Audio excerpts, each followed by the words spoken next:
World War I, the Spanish flu, and America's forgotten election. In the fall of 1918, America was already exhausted. World War I had consumed the nation for more than a year. Thousands of American soldiers were dying overseas. Factories worked non-stop to support the war effort. And across the country, fear and uncertainty continued growing. Then another disaster arrived. A deadly influenza pandemic began spreading across the United States with terrifying speed. Within months, entire cities were overwhelmed. Hospitals overflowed, schools closed, bodies filled morgues faster than they could be buried. Yet in the middle of this catastrophe, America still held a national election. This is the story of how the 1918 flu pandemic collided with World War I and reshaped one of the most important elections in American history. By 1918, the United States was deeply involved in World War I. President Woodrow Wilson had led America into the conflict in 1917, promising to help defeat Germany and make the world safe for democracy. Millions of American men were drafted into military service. Huge amounts of money and resources flowed toward the war effort. Patriotism filled newspapers, speeches, and public life, but beneath the surface, political tensions were growing. Wilson was a Democrat, and Republicans believed the president had gained too much power during wartime. Congress had passed laws allowing the federal government to control parts of the economy, regulate industries, and suppress criticism of the war.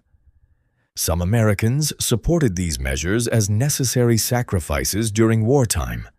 Others feared the government was becoming too powerful. Then came the flu. In the spring of 1918, an influenza outbreak began spreading among soldiers and civilians.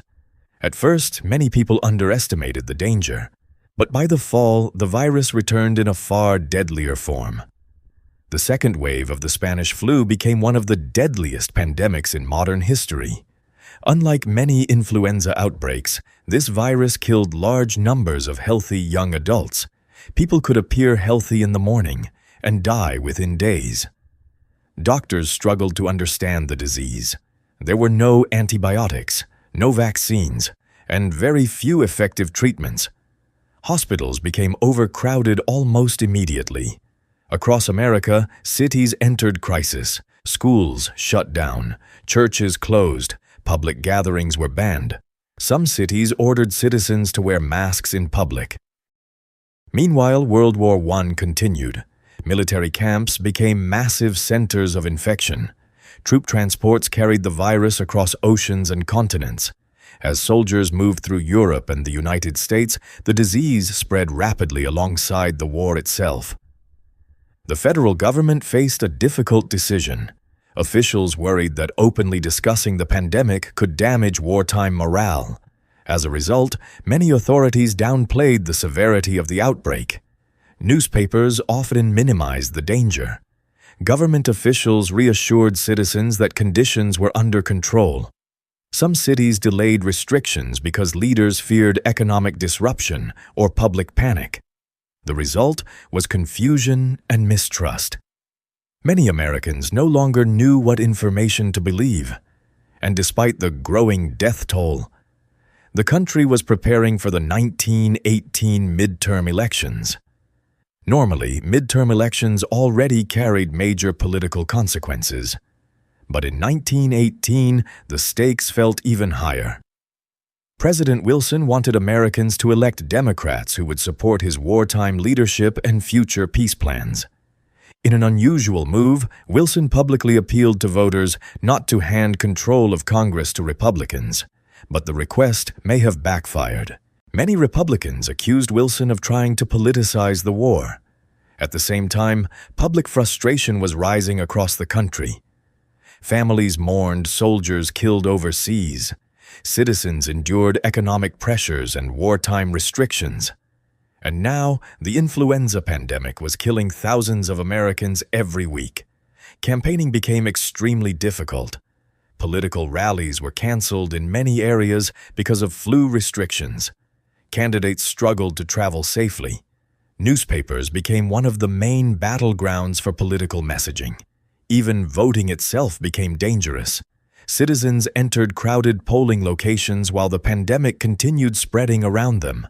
Yet Americans still voted, and the results changed the future of U.S. politics. In the 1918 elections, Republicans won control of both the House of Representatives and the Senate. The defeat weakened President Wilson dramatically. The timing could not have been more important.